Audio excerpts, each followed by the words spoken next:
Welcome back to another episode of the Dandelion Podcast, where we talk to the best facilitators, organisers and hosts using the Dandelion platform at dandelion.events. My name is Stephen Reed, and in this episode I speak to Bonny Tydeman. Bonny is a soul-centered coach and multi-dimensional creative with a passion for facilitating transformational experiences. With master's degrees in applied imagination and psychosynthesis leadership coaching, Bonny helps individuals and groups connect with their soul essence and express themselves authentically. In our conversation, we explore Bonny's journey from creative arts to coaching, diving deep into topics including soulful leadership, psychosynthesis, and the role of creativity in personal and societal transformation. Bonny shares insights on how connecting with our soul essence can lead to more meaningful work and relationships, and discusses the importance of initiation and ritual in our modern world. Whether you're a creative professional, a leader, or someone simply interested in personal growth, this episode offers a wealth of wisdom on living a more authentic, soulful life. So sit back, relax, and join us for this inspiring conversation with Bonny Tydeman. So I am delighted to be here today with Bonny Tydeman. How are you doing, Bonny? Hey, Steve. Yeah, I'm very well, thank you. Great. And I believe you are speaking from Totnes in Devon. Indeed, I am. Yeah, it's a lovely day here. So yeah, to get started, you can just introduce yourself and tell us about this journey you've been on from the creative industries into soulful leadership and coaching work. Yeah, okay. Well, it's hard to know where to begin sometimes. I guess I think of art as like, my first love. I was always just fascinated by art. I studied history of art at A level and wrote my thesis. The title was Art Has Lost Its Soul. How far did Kandinsky save art from the tyranny of the materialistic philosophy? And so, it's like way back when I was 16, 17, I was interested in this concept of soul, how soul is expressed through art, and the reality of the tyranny of the materialistic philosophy that is part of the creation of culture and ownership. And, yeah, well, I won't go into too much about that, but essentially, studying art and human expression was a big passion of mine. That's what I then studied at Goldsmiths, and then went into the creative industries as someone that was just deeply interested in expression, human expression, and this question actually that I held from then of what is the role of expression and creation in the evolution of consciousness. So quite an existential thinker from quite a young age. And, trying to find my way professionally with a history of art degree, I did all sorts of stuff, but I did end up becoming a cultural curator. So I made culture, I suppose. I was a creative events producer. I did some immersive theatre stuff. I worked in various contexts, and then I was, putting on talks and workshops and events and festivals. But underneath that was always this interest, like broad interest in philosophy, psychology, literature, arts as expressions of human consciousness. And so in some ways, it wasn't too much of a leap for me to be like, well, actually, no, like what's underneath all of this is the human capacity to create and transform. And I want to just go into that. I studied in those years while I was in the creative industries, my first MA at Central St. Martin's, which was in applied imagination in the creative industries. And that was actually about the design process and a process of iteration in which we were asking a question and creating things to test in the world in order to gain feedback to answer that question. And the question that I was with was around this idea of human transformation and the role that play plays in the evolution of consciousness. And it's very well kind of documented that play amongst children is what helps them to kind of develop their consciousness and relational skills and all of that. And we know that also in the animal kingdom. And so I was kind of curious about, well, surely that doesn't just stop. Where's the line when you become an adult? How do we continue to play in life in order to evolve our own consciousness? I became very interested in developmental psychology. Yeah, I have a long-term meditation practice, been meditating for half my life. So spirituality and psychology became stronger threads then. And yeah, I found out about psychosynthesis, which is a transpersonal school of psychology. and did just like a weekend course in that out of interest, and it blew my mind. And I just fell in love. I was just like, this is me, this is my jam. I did more. I did my initial coaching training, and yeah, just moved kind of deeper and deeper into that world. And so I believe you recently finished that MA in psychosynthesis leadership coaching. Well, yeah, so I first of all did a kind of postgraduate certificate, and then I was practicing, and then I thought, no, I want to dive deeper. So I did the full master's program, which was over 4 years, but I actually graduated last year. So yeah, that involved writing a thesis as well on soulful leadership. So that helped me to kind of create my own niche of thinking within this world of psychosynthesis. Nice. So that's the first time we've heard that term soulful leadership, and it seems to come up a lot in the context of your work. So maybe you can unpack that term for us a little bit more. Yeah, so much to say. I suppose how I often start to talk about it is that there's two primary contexts in soulful leadership.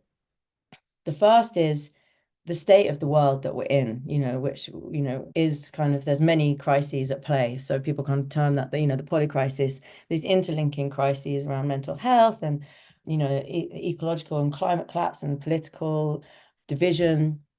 And then there's the context of personal psychology. And so I'm kind of hold those two in parallel and saying, well, okay, if we look at the polycrisis, and some people say, prominent thinkers like Charles Eisenstein, the meta crisis is really a crisis of belonging. It's a crisis of separation, where we feel separate and therefore we don't feel that we belong. And that creates all sorts of behaviors that end up being destructive for ourselves, for each other, for the world. So really, this is a crisis of meaning. So it's an existential crisis.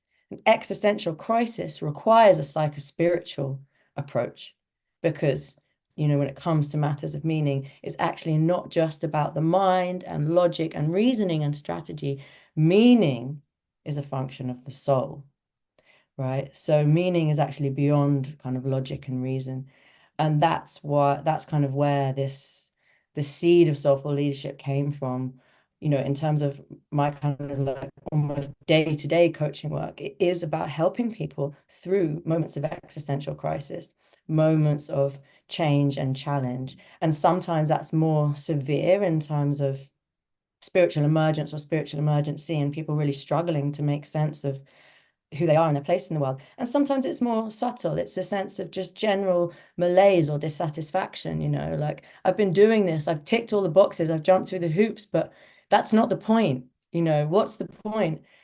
And what I have found to be true in my own journey and with working with people is that the point is actually about deepening into our soulful selves, because that's where we find our sense of belonging and meaning ultimately. And so I believe you've written a soulful leadership manifesto, which communicates some of this. So can you tell us a bit more about what's in that? Yeah, I mean, so the inspiration for the manifesto, the first line is it's almost a poem, right? And I write poems. The first line is move slow and nurture things. That was a direct response to the kind of famous Facebook early stage motto of move fast and break things. And this sense that I have that is so much of what's wrong with the world, and a kind of expression of what I might term like a immature masculine approach to leadership. Just go for it without all due kind of respect and consideration of our impact. Now, I would say most like wisdom traditions operate with in the basis that no, everything is connected, and therefore you have to think about what you're doing before you act, because anything you do has an impact. Everything you do matters. So before we act, we need to consider our impact. And that in itself should then inform our behavior in terms of how do we want to behave in a web, in an ecology of being, right? It's not just about me, my aims, my success, my desires, my status, my security. It's about actually the web of relationships that I'm operating in. And so this idea that in order for life to flourish, and the recognition that we are expressions of life means that we flourish in a healthy ecosystem. In order for life to flourish, we need to listen, move slowly, and nurture. And so really the manifesto is about what it means to relate with grace and to listen deeply to what's around us, and ultimately to move with the impulse of life and the recognition that we're always co-creating with life, with spirit, with the forces of creativity, however you want to think of them. We didn't create ourselves. We didn't create this world. We are expressions of a bigger life impulse. And when we learn to listen to how that impulse wants to move through us, when we learn to co-create, that is when kind of grace and ease flows for us in our lives. Thank you.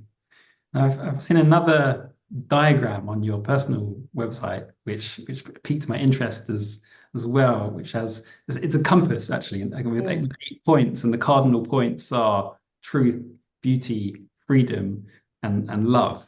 So I believe this is also part of the kind of soulful leadership framework. So can you tell us a bit more about what that compass is about?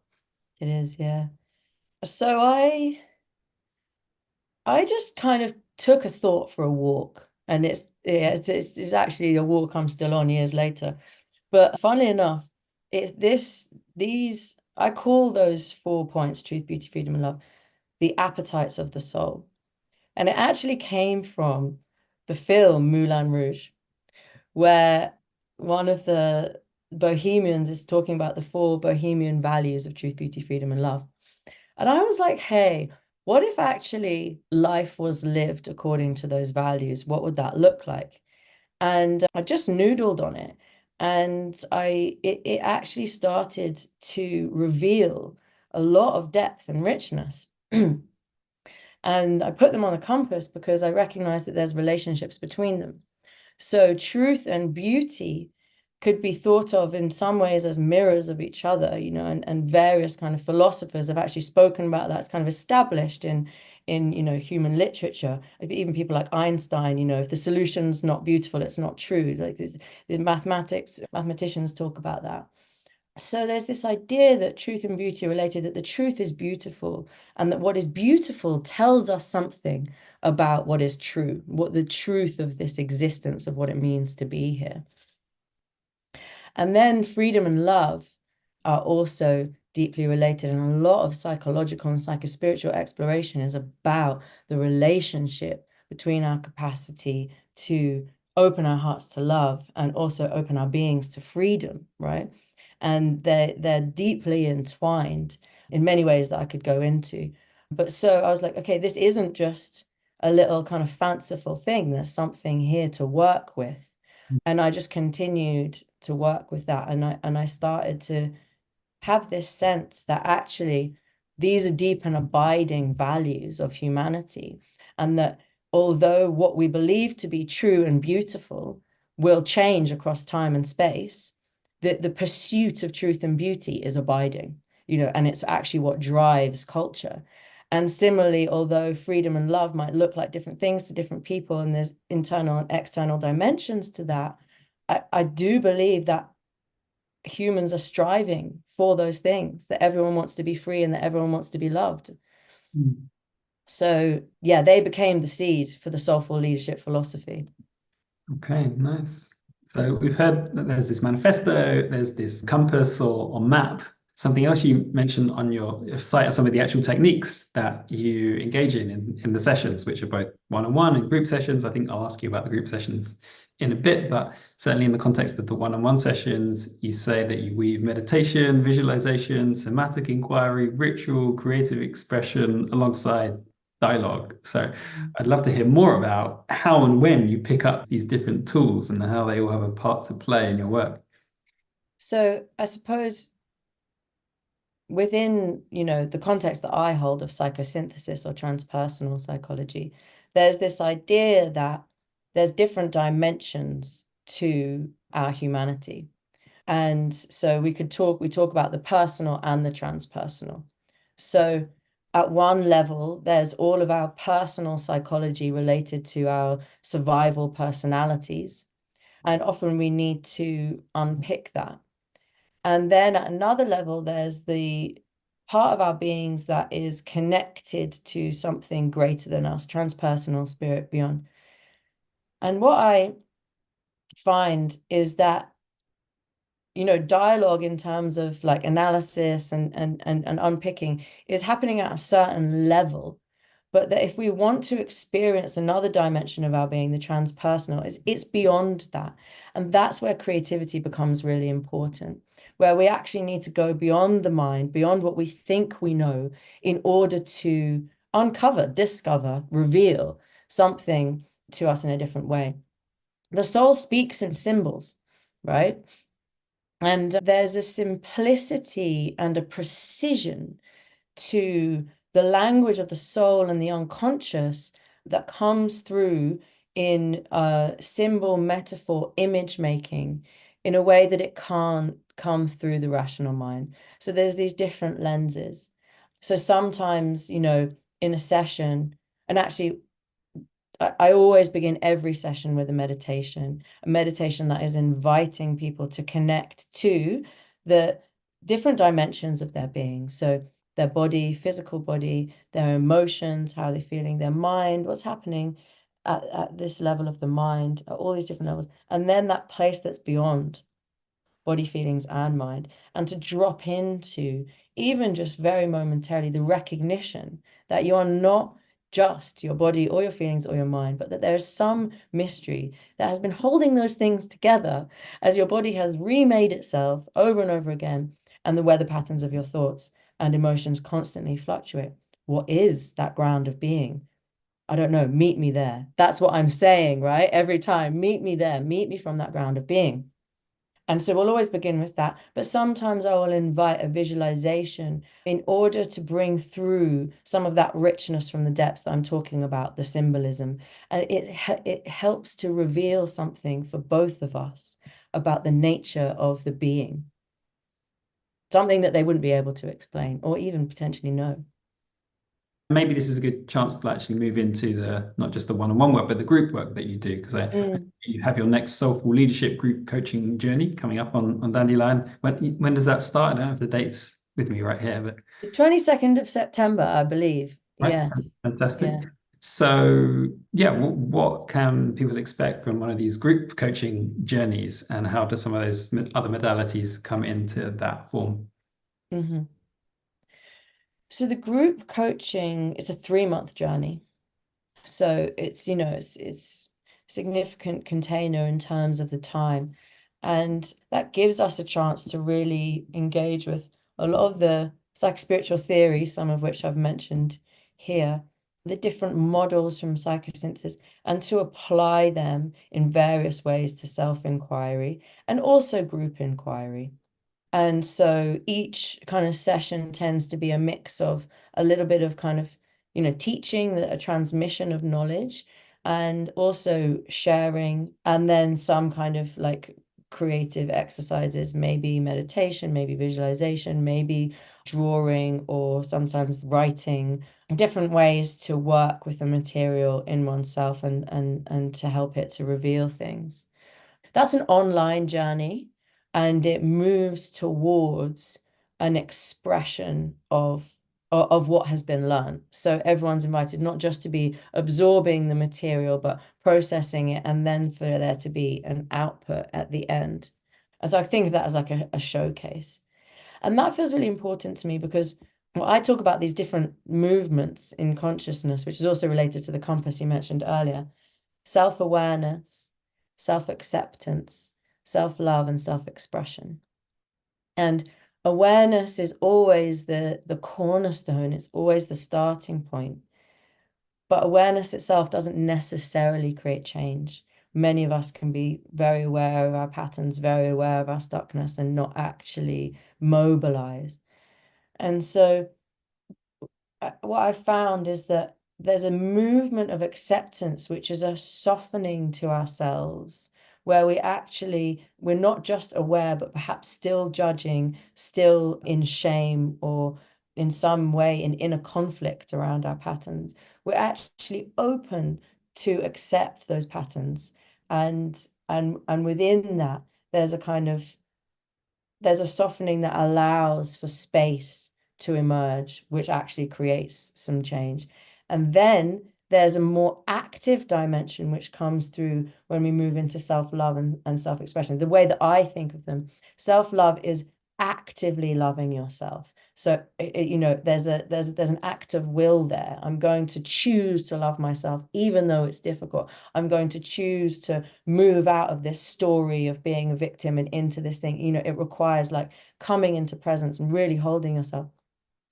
And then self-expression is even more, arguably potentially even more of an act of will. I'm going to bring myself into the world. I'm going to risk that. I'm going to risk being seen. I'm going to risk the vulnerability of that, the exposure, the potential impact that it might have, And so, yeah, I think of those different movements. And that's why it's important for me in the course to move into self-expression, even tentatively, because as a coach, I'm interested in mobilizing the will. I'm interested in creating awareness, but I'm also interested in mobilizing the will of the individual to express that awareness in the world, that it can have some positive impact in their lives and perhaps the lives of others.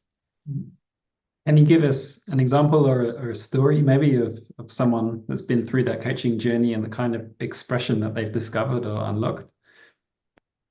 Well, yeah, I mean, there's been a few. There's been some really beautiful things that emerged in that final showcase. The one that comes to mind is at the end of the most recent journey, somebody wrote a stunning poem that they shared as their kind of declaration of who they are as a soulful leader.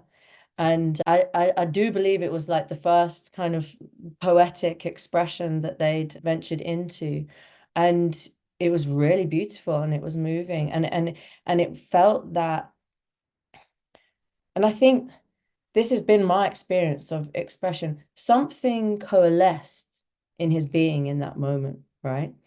Because there's something about not only when we create, but when we share our creation and are witnessed in it, it's like the observer effect. It makes it more real. We become that part of our being. It is like kind of lands a little bit more. And when we're witnessed in that, I think it unlocks something. And I felt that there was something about the depth and sensitivity of this person being witnessed that was really important to them, because it wasn't a context that they had in the rest of their life. Actually, this person was, working pretty much a corporate setting. So this was very unique context that enabled another part of them to come to life, really. This feels like a good moment to talk about your own journey with self-expression, because I happen to know that you're a very talented spoken word artist. So yeah, how has this applied in your own life? This journey with psychosynthesis and now soulful leadership, how has it impacted, your own attitudes towards expression, creativity? Yeah, it's been very significant. So before I trained in psychosynthesis, like I mentioned earlier, I was meditating for a long time. So I had this kind of deep spiritual path, but it was very personal. And it's something that I didn't necessarily talk about or express amongst peers. And, a few things happened. I did the training in psychosynthesis. I left the job I was in. I met you and other people, and there was a community around me. And actually, I think the community has been a big part of nurturing that creative expression because of what I was just saying, the being witnessed, the opportunities to be witnessed, to kind of step out of my shell and be like, oh, maybe I've got something to say.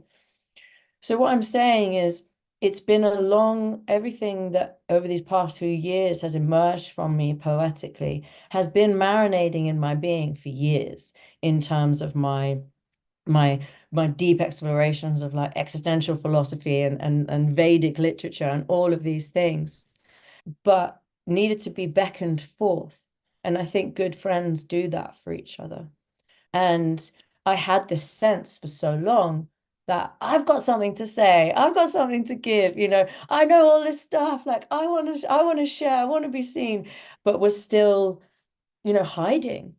And so those years of the deep work in psychosynthesis and in therapy was really about delicate disarmament of those parts of me that didn't feel safe to be seen. And just this unraveling that is allowing those deeper, more sensitive parts to be expressed. And little by little, it was about saying yes to important invitations to be witnessed, saying yes to little thresholds that allowed more and more of this to pour forth from me, which then just gained momentum to the point of now having a whole spoken word show and kind of really actually feeling confident and empowered always to share, like never feeling like, oh no, not me, I can't say, but being like, yeah, I've got stuff. So I mean, yeah, there's so much I could say. There's so many kind of facets to that journey of empowerment, also ritual and ceremony and journeying with plant medicines and the kind of opening my voice and deepening into different dimensions of my being through that have also been important. Because I feel that the way that I express poetically has an element of like, yes, I guess it's the bardic arts, isn't it? Which its root is sacred. There's also an element of the priestess in there, the truth speaker. So yes, it means so much to me. It means actually everything to me, because through my spoken word, people see me actually. And having spent a significant amount of my time in this world feeling misunderstood, it means everything to have a vehicle that means that even for just those moments, people can glimpse something of my soul. I really feel like my soul shines through, and that helps me to feel like I belong. So I'm hearing that self-expression can have these fabulous effects on the individual. I'm also feeling curious about the effects it could have on the world around us and society at large. I'm reminded of the work of Paul Levy. He's written several books on the idea of wetiko, originally this kind of a literal word for cannibalism in certain indigenous North American cultures, and more recently has referred to some kind of psychic mind virus, which is, we could consider like the driver behind disconnection and over extraction from the natural world, driving us into this ecological emergency. And in those books, he suggests several times that, yeah, it is indeed creativity and expression which is the key to curing wetiko or moving past wetiko and into a very different kind of civilization. So yeah, I'm curious what you make of that and what you see the role of creativity and expression being in societal transformation. Yeah, I mean, art is the answer. That's what I feel to be true. It goes back to what I was saying at the beginning in terms of my love for art and as a form of thought leadership in many ways. But there's so much we could say about this. Like, I believe when we're in that state of creative flow, like that's when we're free. That's when we're potentially co-creating with spirit or the creative forces of the universe. So what it takes to actually become truly creative, to get out of the way, that is a psychospiritual journey, right? Because we're dealing with the survival personality, the part that wants to control, the part that's seeking approval. All of that is what gets in the way of genuine creative flow and genuine authentic expression. And when we can get out of the way, that's when we can become a vessel for something else, right? Now, when we do that, I believe that's when we're in synergy with the natural world and with each other. And there's a grace in that. So that's kind of what I'm getting at in terms of soulful leadership, actually, because soulful leadership is taking as its beginning this idea, which is related to Wetiko and the mind virus, that leadership, as we, the kind of common understanding of it, the framing of it in this culture, or at least Western cultures, is really egoic. It's about control and approval and security. It's about getting what's mine. It's about getting to the top, all of that. And that's not what it's about. That's not what I would say is true. Like that's what's causing all of the problems in many ways. And so it's a big question. What actually is leadership? Anyway, like this is something that I've been with. What is it if we extract it from this corporate context, which it's become so kind of enmeshed in? What does it mean to be a leader of one's lives and a leader of a community and all of this stuff? And who are the actual inspiring leaders that have changed the course of humanity? And for me, true leadership is related to the evolution of consciousness. So at an individual level, at a collective level, now we can't really be engaged in a process of the evolution of consciousness if we're stuck in narrow frames about what I want from that level of the survival personality. We need to be more agile than that. We need to be able to respond to the needs of the time. And that's where creative flow is really important. And when I talk about soulful leaders, many soulful leaders have been artists and thought leaders, because there's so much in politics, especially party politics, there's so much entrenchment in positionality. People aren't actually available for a conversation with life. They're not actually available to be present and relate because they're just, I'm in my position, I know what's right. And I think that, creativity is about this conversation with life. And that is the kind of flowing process of evolution. And it's how we also find the kind of synergy to work together to build communities, when we can move beyond our positionality into curiosity, into conversation. And so we can look at soul from a few different kind of perspectives. Spiritually, people talk about the soul as the part of us that is immortal, the undying soul. We drop the body, but the soul lives on. Psychologically, it's thought of as our essential selves, the kind of the abiding part beyond the survival personality. And then also people talk about it as an ecological concept. It's the unique ecological niche that we inhabit. This is Bill Plotkin's language. And there's something there about our capacity, it's erotic at that level. It's where we are flowing with life force. And so I would say creativity is kind of related to that erotic flowing with life force. So something I feel we didn't get into too deeply at the beginning, and I'd love to hear a little bit more about, is psychosynthesis, because we mentioned that you did this MA. I believe since then you've actually been involved in organizing one or maybe even two psychosynthesis conferences now.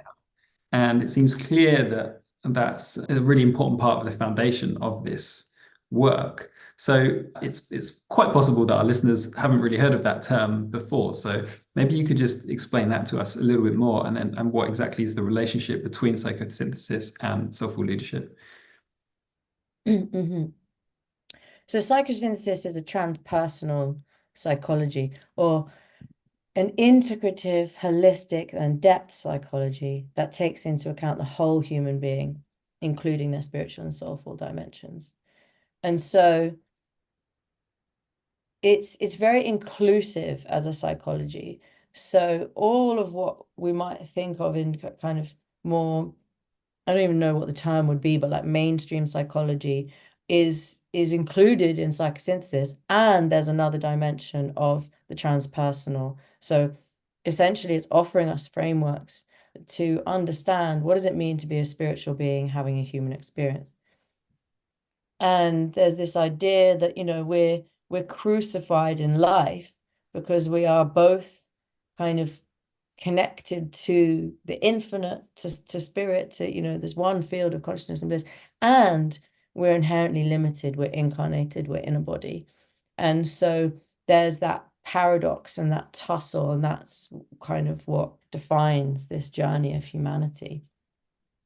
So yeah, there's lots of different models in psychosynthesis that help us to understand what does it mean to have these different dimensions of our experience. Now, the part of us that wants to survive in the world, and the kind of compensation strategies that are created around that, the neurosis around fitting in, and then the deeper yearnings of the soul that that wants adventure, that wants to really encounter life, that will actually willingly forego the security of, the tribe in order to experience something else. And so I guess what I really value about it is this sense that within kind of some psychologies, that those yearnings, those soulful yearnings, are pathologized. And there's this great quote from Jean Houston, she says, "We pathologize because we cannot mythologize." And mythologizing is more of a function of the soul, of the deeper levels of our being that's related to, the realms of archetypes and symbols. Actually, it's true in the journey of the soul that suffering is part of what helps us to grow. So it's like in a pearl, it's the grit in the shell that ultimately the pearlescent material forms around and creates the pearl. We need difficult experiences in order to access the deeper resources of our being. And actually, sometimes those difficult experiences, what they serve to do is break down the survival personality, and that allows for something else to emerge. So psychosynthesis is working in kind of quite a rigorous way with this idea of being a soul on a journey. So it's called a psychology of the soul. Rather than being a psychology of the personality, it's saying, yes, we have a personality, and there's lots of important kind of frameworks around the psychology of the personality that we need to understand. We need to understand how our personality forms and is informed by trauma, by our relational field that we grow up in, and all of that. We need to understand it so that we can move beyond it, because that's actually not who we are. We're more than our personality. There's a soulful self that wants to emerge. And so we're always asking in psychosynthesis, who is this being? And what wants to emerge?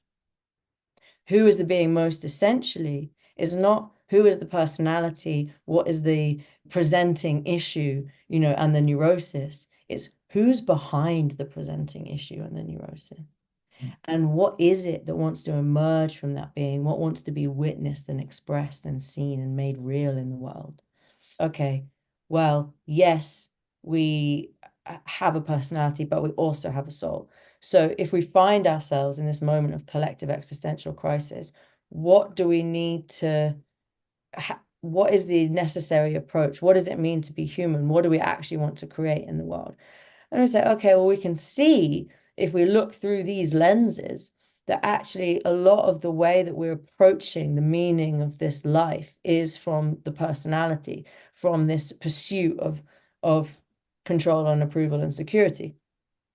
And actually, if there's a deeper essence to our humanity, which is perhaps seeking truth and beauty and freedom and love, how do we begin to navigate towards that? And for that to be the orientation in terms of the kind of cultures that we're creating and the things that we're pursuing. And so Soulful Leadership is saying,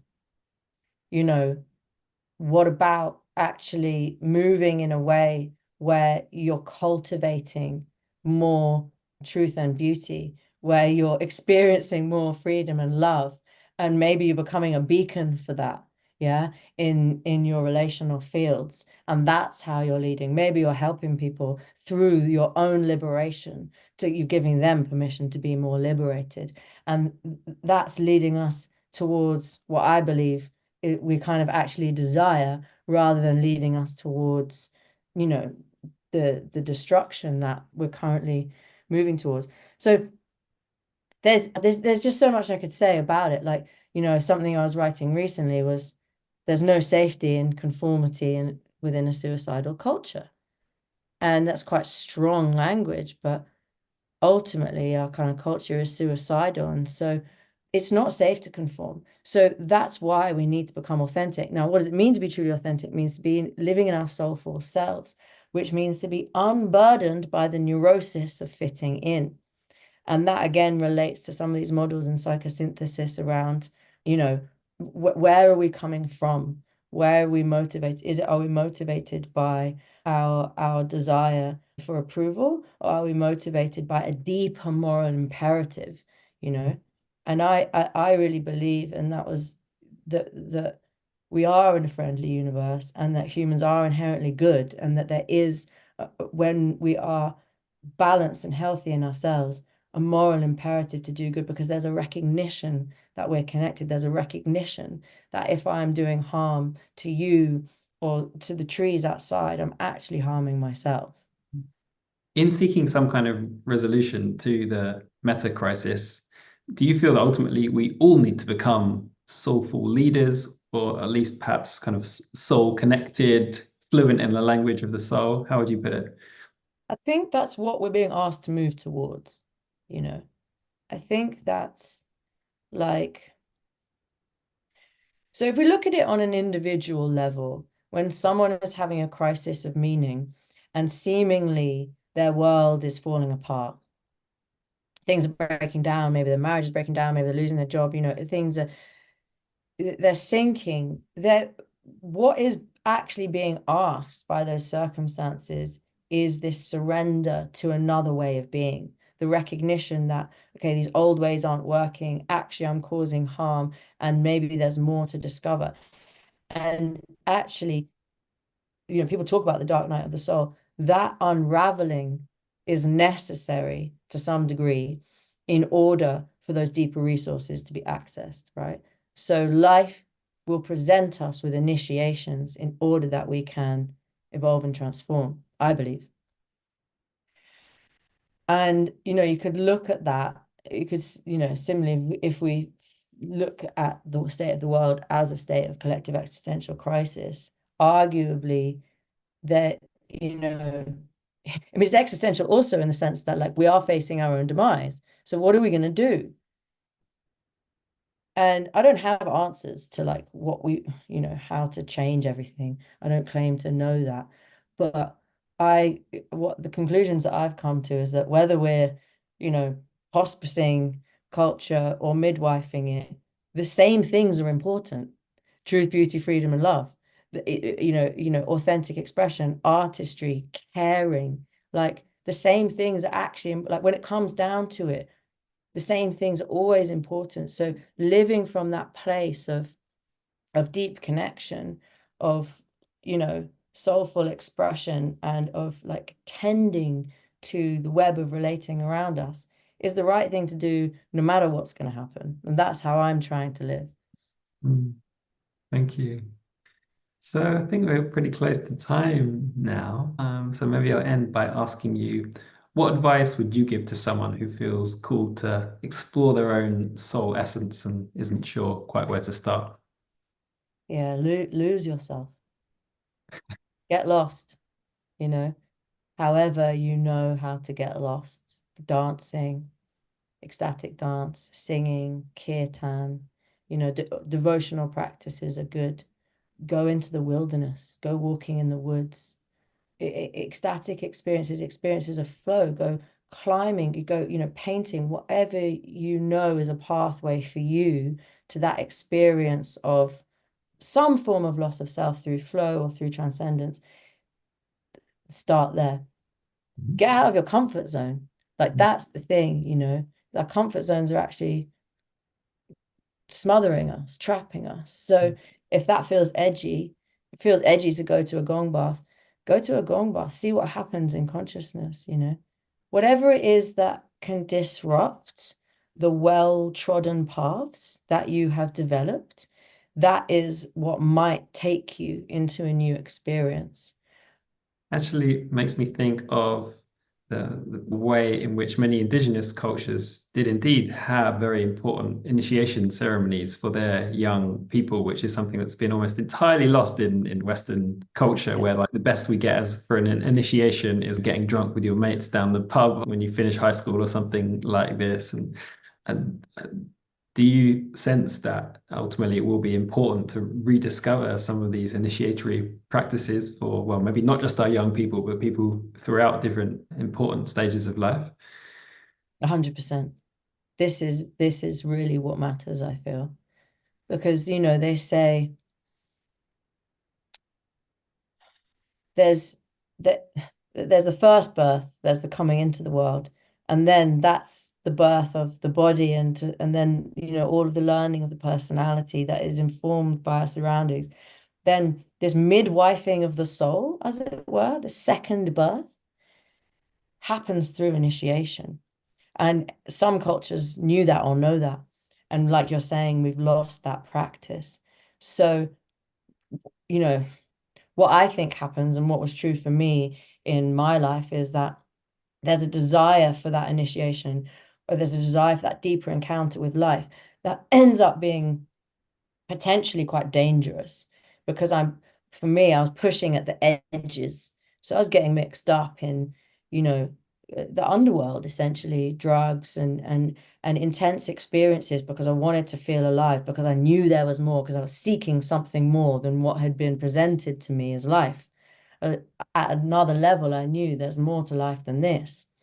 So I was trying to find it, but maybe in arguably the wrong places. In the end, you know, I think those experiences do inform us and help us to grow. But there are healthier ways of initiating. And all initiation has to involve risk, because it is about the death of the self. And so, you know, as I'm sure many people are aware, some of these initiations in young adolescents, you know, involve, you know, in Indigenous Australians, the, you know, walking out into the wilderness, where actually you're very exposed and you're facing a lot of risk. But that's how you then kind of mature and know how to hold your own. So yeah, I think initiation is really important, and finding the ways that we can kind of move towards our edges is something I'm really passionate about. You know, I think vision quests and certain rituals and ceremonies can be very helpful for that, to actually satiate that soulful appetite to emerge into the world. Because I think at a deeper level, many of us feel suffocated and smothered by the comfort and convenience of the cultures that we live in. Although we also are grateful for it in some ways, there's something that's not being met in that, in the everyday, in the duty and the drudgery, and even in the comfort and the convenience. That's why people like to go out hiking and, you know, all of this stuff.